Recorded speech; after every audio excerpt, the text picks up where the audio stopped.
Përshëndetje, emri im është Steve dhe do të doja t'ju tregoja për përvojën time shumë vjeçare në kantieret e ndërtimit si izolator.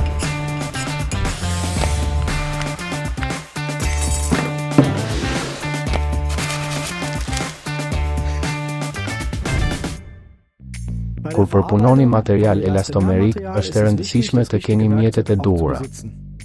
Kjo është arsyeja pse është e rëndësishme të keni thika të lëmuara dhe të mbrehta. Një thik me tek të dhëmbëzuar nuk është domosdoshmërisht e përshtatshme për përpunimin e materialit elastomer sepse griset.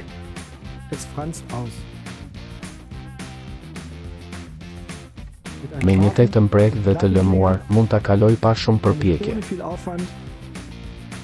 Edhe një thik e përdorimit nuk është e përshtatshme për përpunim në planin afatgjat.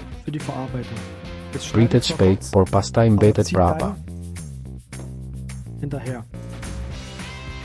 Është gjithashtu e dobishme të keni një thik të madhe dhe të gjatë të mprehtë kur përpunoni materialin e tubit.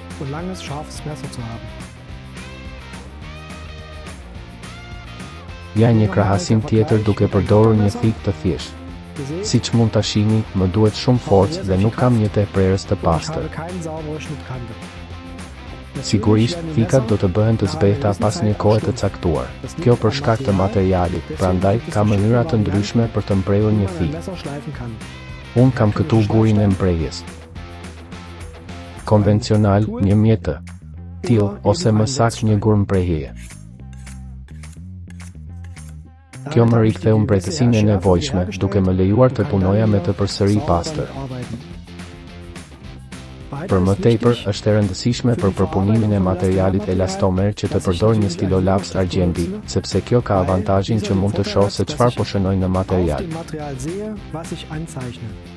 Për zhvillime që më nevojiten natyrshëm, për shembull, në një kurb ose në një copë. Një mjet tjetër është një jashtëquajtur prerës biskotash.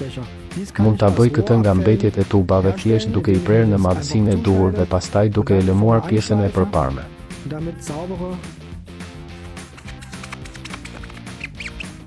Për të krijuar prerje të pastra.